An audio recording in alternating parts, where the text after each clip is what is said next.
You know what's crazy? Most women spend hours wondering how to get a man to think about them, when the real magic happens in just one question, the one that keeps him awake, staring at his ceiling, trying to figure you out. It's not a trick, it's not a game. It's the moment you say something so emotionally sharp, he can't stop replaying it, because it hits deeper than anything he's heard before. Let me explain. Every connection begins with curiosity, that spark of, who is she really? But most people kill that spark too soon. They either overshare, trying to prove they're interesting, or go quiet, trying to seem mysterious. But real intrigue isn't silence, it's emotional contrast. It's when your presence feels light, yet your words linger. When you ask something that makes him pause, not because he's confused, but because he's seen. Before I tell you the exact kind of question that creates that effect, pause for a second. If you've ever felt like you give too much or try too hard to get someone's attention, this next part is your turning point. Because it's not about being perfect, it's about being remembered. I will share something with you that very few women truly understand. It is not your body that keeps him up at night, thinking about you. It is not your pictures, your cute messages, or even the memory of your most passionate moments together. What really holds him is the mystery, the uncertainty of whether he still has you or if you've already slipped away. That uncertainty becomes an echo in his mind, replaying again and again. Because men do not become obsessed with what they understand. They become obsessed with what they can't quite figure out. Here is the truth that few will ever tell you. The more predictable you are, the less space you take up in his thoughts. But when you carry an air of emotional mystery, not by playing games, but through calmness, silence, and depth, his mind starts to search for you. That's where emotional connection begins, the kind that time cannot easily erase. But this connection isn't created by accident. It starts with knowing how to speak in a way that plants small thoughts in his mind, that doesn't beg, explain, or seek attention, but instead inspires reflection. And that's where the question comes in. The one question that, if you ask it at just the right time, will circle through his thoughts long after the lights are off. Picture this. It's late, the world is quiet, and he's lying in the dark. Suddenly, your question comes back to him. It wasn't a shallow question like, what's wrong, or what are you thinking? It was something deeper, something that reached a part of him he didn't even know existed. Your words made him see himself through your eyes, in a way no one else ever had. And now, in that quiet darkness, he replays it over and over, searching for meaning, wondering what you truly meant. Because a predictable woman fades from memory, but a woman who makes him think, who challenges him gently to see himself differently, becomes a mystery his mind cannot let go of. When you hold that quiet mystery, you are not distant, you are whole.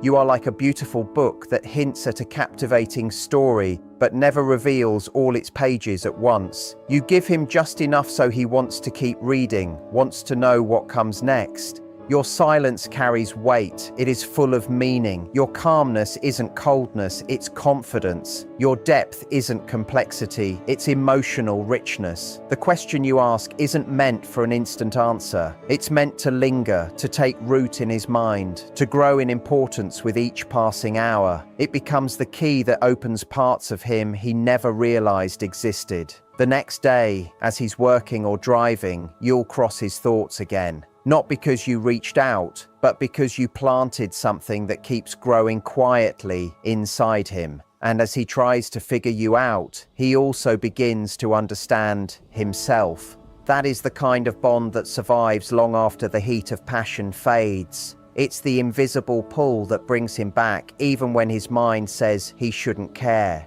Because you reach deeper than desire. You sparked his emotional and intellectual curiosity, and that, my dear, is what turns short-lived attraction into lasting fascination. Before I tell you the question, you must understand why it works.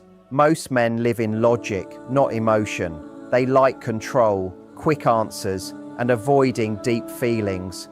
But when you stir something in them they can't control, when you make them question themselves, that's when you create a gap in their mind. In that gap, your memory stays alive. That's why this question isn't about forcing attention. It's about making him think, even if he tries not to. Because when someone triggers reflection in another, they leave a mark that time cannot erase. Whether a day or a year passes, words that touch the subconscious never disappear. This question does exactly that. It stirs curiosity, a touch of nostalgia, and a little doubt. Three emotions that keep him emotionally tied to you, even when you are nowhere near. That's why when you talk to him, don't confront or pressure. Look at him softly, smile slightly, and ask it with calmness. Don't explain, don't justify, don't expect an immediate reply. The power of this question lies not in the moment you speak it, but in what happens after. The tone you use matters as much as the words. Men are trained to read between the lines, to sense hidden motives, to guard themselves against neediness. So your energy must be emotionally light. No anxious looks that say, please answer. No tension that reveals you've been waiting for this moment. Because if you show even a trace of pressure, his defenses rise instantly. When you corner a man with direct questions like, why didn't you call? Or where is this going? His mind switches into survival mode. He looks for exits, builds emotional walls, and gives short, safe answers just to escape. Pressure never brings clarity. It only drives him away. When you push for answers or radiate I need to know now energy, he feels trapped. Men see emotional pressure as a loss of freedom, a threat to their space, and when they sense that, they pull away, even if they cared deeply before. That's why you must let go with calmness. Look at him with soft eyes and a gentle smile. Let your energy be light, peaceful, free of urgency. Your gaze shouldn't be intense or demanding. It should be calm, as if the question came to you naturally. When you look at him like that, you project quiet strength. You say without words, I need nothing from you. I'm simply curious. That calmness tells him you're centered in yourself. Your eyes should reflect emotional peace, not arrogance, but acceptance, as if you've made peace with the past, the present, and whatever will come. You no longer chase outcomes or fear rejection. This serenity is rare and magnetic. Most people move through life full of noise, tension, and hidden fear. So when someone appears calm, it pulls others in like gravity. And that small smile, the one that barely shows, carries more power than any words. It shouldn't be nervous or overly sweet. It's the quiet smile of someone who knows something he doesn't. A smile that holds mystery, a trace of wisdom, maybe even nostalgia. It's the expression of a woman who has lived, learned, and outgrown the old games. That kind of woman stays in a man's mind long after the conversation ends, because she didn't demand attention. She earned it through grace, stillness, and depth. Such calm confidence leaves an impression he can't forget. It makes him wonder who you truly are, what you think, what you feel. And even when he tries to move on, that question, your question, will whisper back to him in quiet moments. It will echo in his thoughts, not because you wanted power, but because you showed him something rare. A woman who can love without losing herself, who can be curious without being needy, and who can connect without trying to control. That is the mystery that never fades.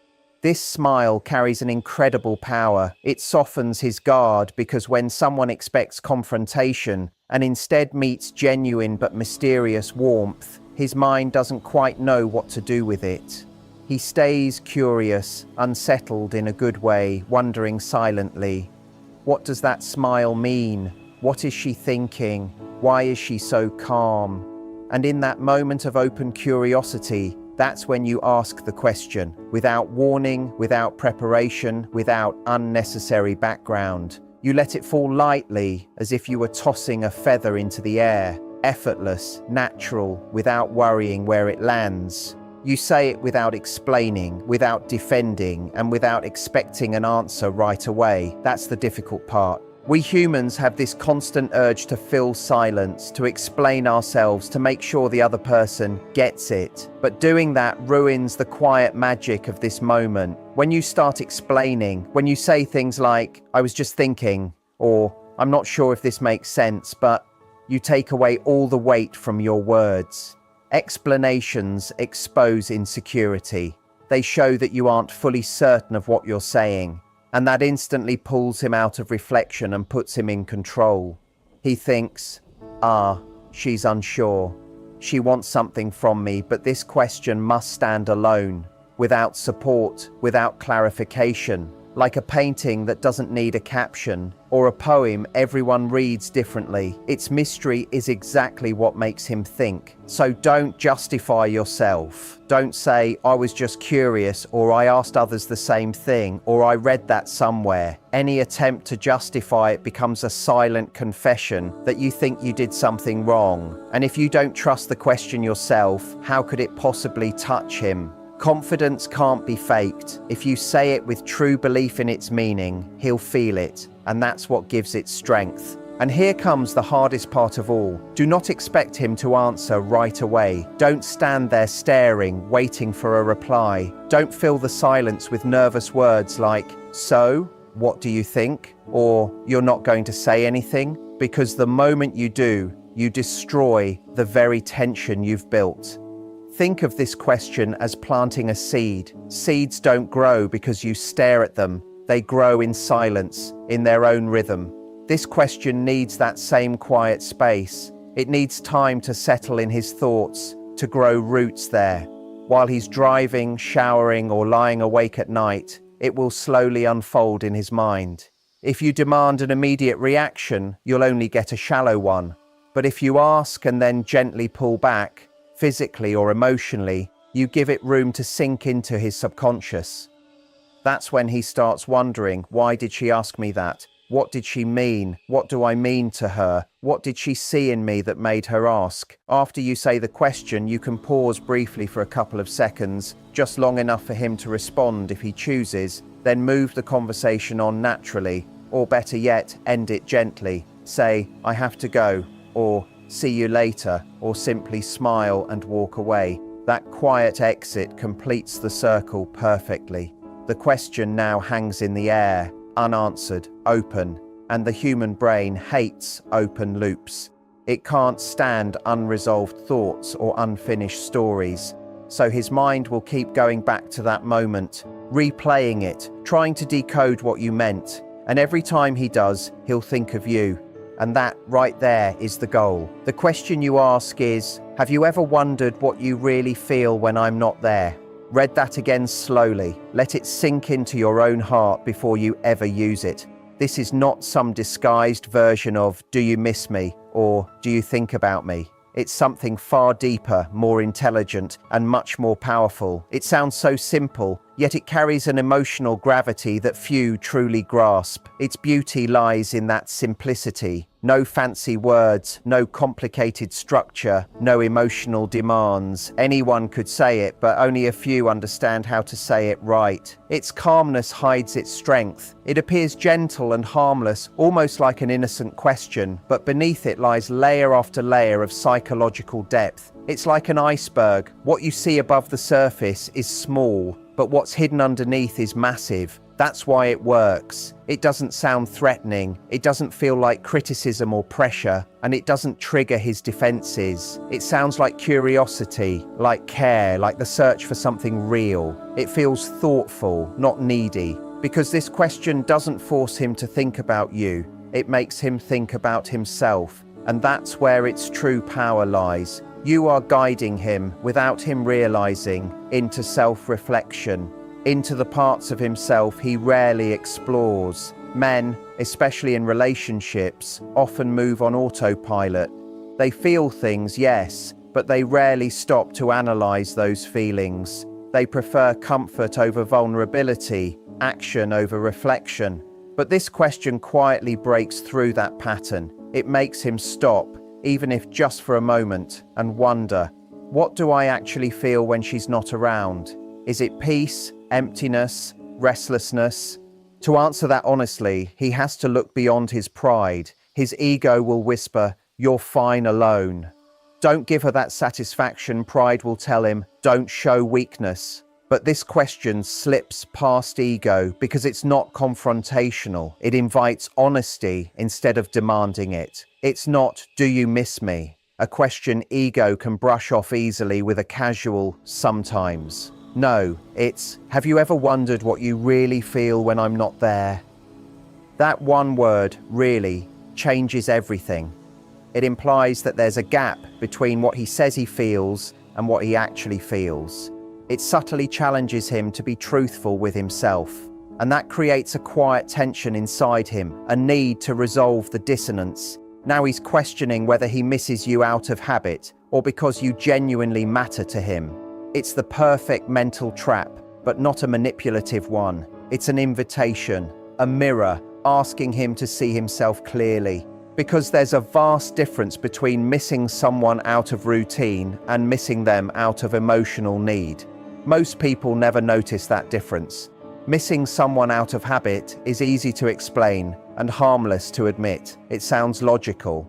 Of course, I think of her sometimes. We spent time together. That kind of missing doesn't require deep introspection. It's comfortable, controlled, and safe.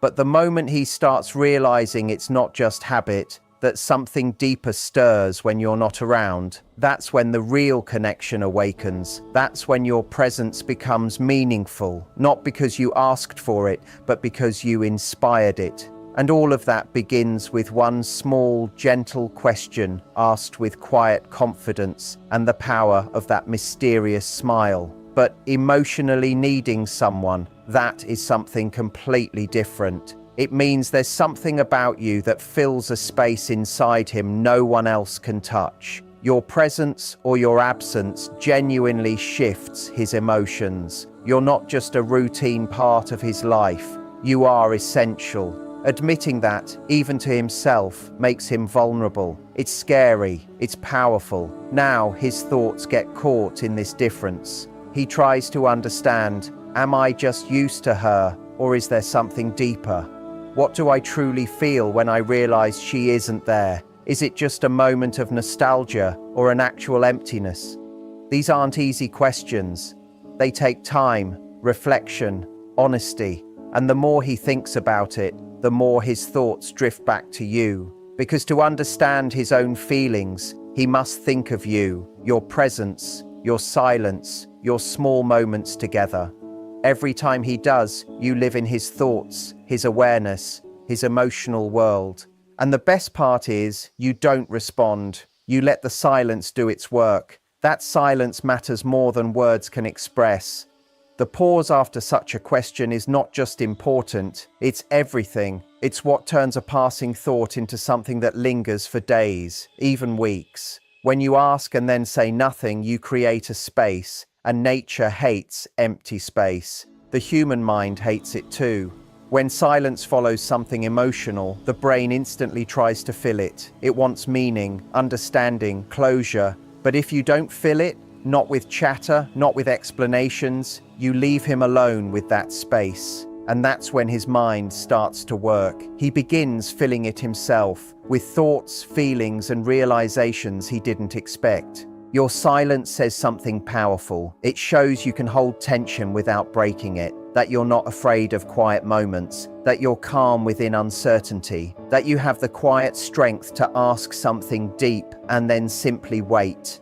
Very few people can do that. This rare ability strikes him as much as the question itself. That pause, the moment when you stay quiet, is when his mind begins to repeat your words again and again. The human brain has this fascinating habit. When something remains unresolved, especially when it carries emotion, it keeps circling back to it, like a tune stuck in your head, only deeper, heavier, more meaningful. In that silent space, something almost magical happens. The question stops being just words. It becomes a presence, an invisible energy between you. And because you didn't rush to explain or defend it, it stays pure and strong. His mind keeps hearing it. Have you ever wondered what you really feel when I'm not there? Not because you repeat it, but because his thoughts echo it over and over, searching for meaning. Each time his mind returns to it, it's like a wave hitting a rock. The first one barely leaves a mark, but wave after wave, the rock changes shape. That's exactly how your question works inside him, not through sudden impact, but through quiet persistence. The longer you hold that silence, the deeper it sinks in, because he can't ignore it. He can't act as if he never heard it.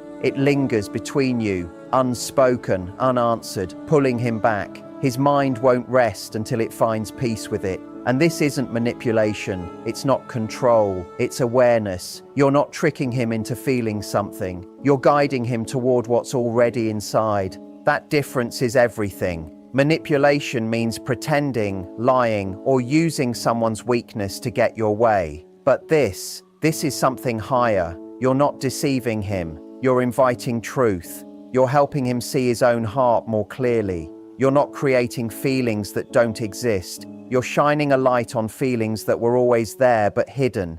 It's like lighting up a dark room. The space, the truth, the details were already there. You just helped him see them. You're guiding him into his own emotional depth, not to trap him, but to free him. This is not a game, it's a gift. Because most people go through life never truly knowing themselves, never questioning what they feel or why. You give him that rare chance to look inward, to understand his emotions, to meet himself honestly. And if, during that process, he realizes he misses you, that he needs you, that you mean more to him than he dared to admit, it's not because you made him feel it.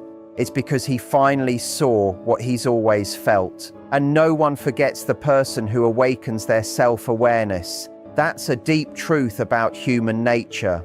We remember those who make us feel happy, those who make us laugh, those who attract us. But those memories are shallow, easy to replace. The one who makes us reflect, who helps us see ourselves in a new way, that person becomes unforgettable. They become part of our inner story, our personal growth. They carve their name into our emotional memory. It's the difference between a tourist visiting a country and an archaeologist uncovering something ancient and valuable. The tourist enjoys the view and moves on. The archaeologist changes how we understand that place forever.